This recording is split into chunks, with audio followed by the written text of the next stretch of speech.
तो गाइज आज का ये वीडियो बड़ा ही इंफॉर्मेटिव होने वाला है क्योंकि आज की एडवांस इंग्लिश स्ट्रक्चर डे 68 की लेसन में हम लोग कुछ नए नए सेंटेंसेस सीखने वाले हैं। गाइज यहाँ पे मैं जो सेंटेंस आपको बताऊंगा उसे आपको बड़े ध्यान से देखना है क्योंकि ऐसे सेंटेंसेस हम लोग अपनी डेली लाइफ में अक्सर बोला करते हैं। तो जो सेंटेंस मैं बताने वाला हूँ उसे कैसे ट्रांसलेट करना है वो इस वीडियो में आपको स्टेप बाय स्टेप बताने वाला हूँ। और कौन सा स्ट्रक्चर यूज करना है, सेंटेंस का स्ट्रक्चर कैसा होगा, सब कुछ इस वीडियो में आपको स्टेप बाय स्टेप बताने वाले हैं। तो वीडियो को आपको पूरा ध्यान से देखना है गाइस, जरा भी स्किप नहीं करना है। तो चलिए सबसे पहले देख लेते हैं सेंटेंसेस क्या क्या है। अब तुम्हारे दोस्त का क्या होगा। अब तुम्हारे दोस्त का क्या होगा, या फिर हम लोग ऐसे बोलते हैं अब समीर का क्या होगा। अब समीर का क्या होगा, या फिर हम लोग कुछ इस तरह बोलते हैं अब तुम्हारे पढ़ाई का क्या होगा। अब तुम्हारे पढ़ाई का क्या होगा, या फिर ऐसे बोलते हैं अब इस नौकरी का क्या होगा। अब इस नौकरी का क्या होगा। तो गाइज ऐसे हम लोग अपनी डेली लाइफ में कभी ना कभी बोलते हैं इस तरह की सेंटेंसेस। तो आज इस वीडियो में यही सारे सेंटेंस को हम लोग ट्रांसलेट करना सीखने वाले हैं एक स्ट्रक्चर की मदद से। तो वो स्ट्रक्चर क्या है सबसे पहले जान लेते हैं, स्ट्रक्चर कौन सा है। ठीक है, तो मैं यहाँ पे ऊपर की साइड पे आपको स्ट्रक्चर लिख करके दिखा रहा हूँ। तो देखिए स्ट्रक्चर कुछ इस तरह से होगा। सबसे पहले आपको यहाँ पे what will happen, what will happen, उसके बाद टू, और उसके बाद आपको क्या लिखना है, अदर वर्ड। ठीक है, तो गाइज आपको स्ट्रक्चर समझ में आ रहा। सबसे पहले आपको यूज करना है व्हाट विल हैपन टू, उसके बाद अदर वर्ड, जो आपका वर्ड रहेगा उसे आपको लिख देना है। ठीक है, तो चलिए इतना जानने से तो आपको समझ में नहीं आएगा सेंटेंस कैसे बनाना है। तो कुछ एग्जाम्पल मैंने नीचे दे रखा है, इसे ट्रांसलेट करके देखते हैं। इसके जरिए हम लोग अच्छे से समझ लेंगे कि सेंटेंस को कैसे ट्रांसलेट करना है। ठीक है, तो देखिए हमारा पहला सेंटेंस है अब तुम्हारे दोस्त का क्या होगा। अब तुम्हारे दोस्त का क्या होगा।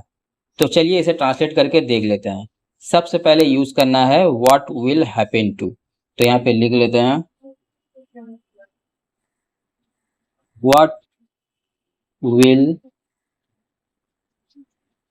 हैपन टू, उसके बाद अदर वर्ड। तो यहाँ पे अदर वर्ड क्या है, अब तुम्हारे दोस्त का, मतलब यहाँ पे तुम्हारे दोस्त अदर वर्ड है। तो यहाँ पे लिख लेते हैं योर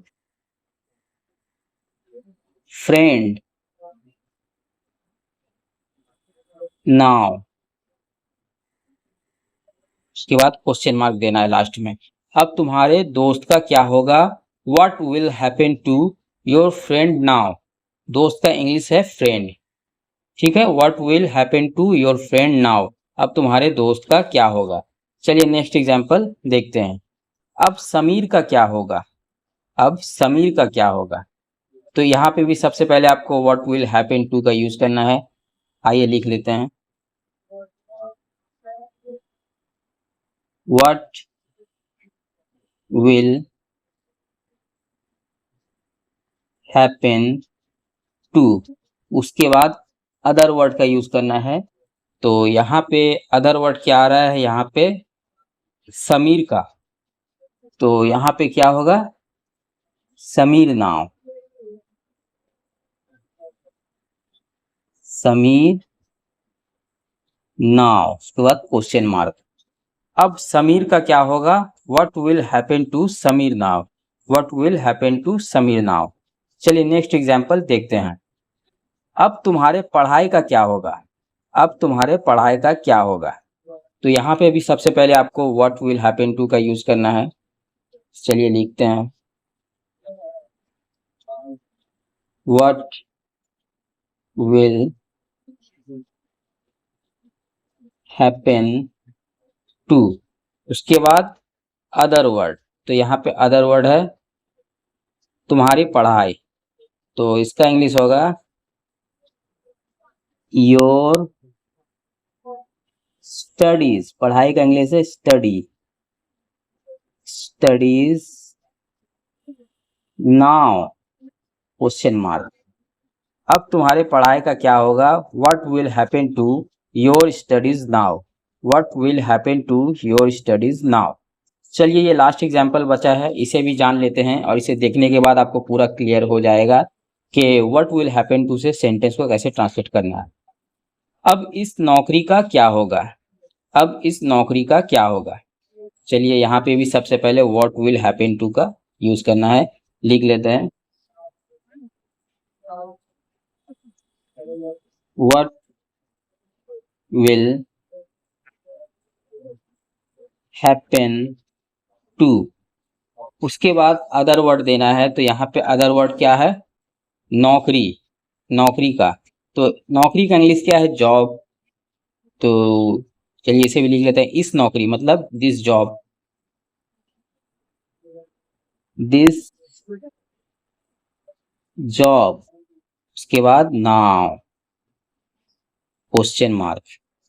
अब इस नौकरी का क्या होगा, what will happen to this job now, what will happen to this job now.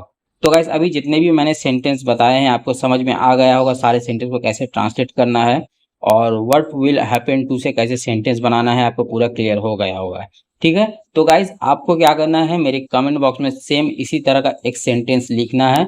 ठीक है, वहां पे मैं देखूंगा आप सेंटेंस कैसे लिखे हो, अगर सही रहेगा तो ठीक है, और अगर सही नहीं रहा तो मैं वहां से करेक्शन कर दूंगा। ठीक है, तो इसके लिए आपको टेंशन लेने की कोई ज़रूरत नहीं है।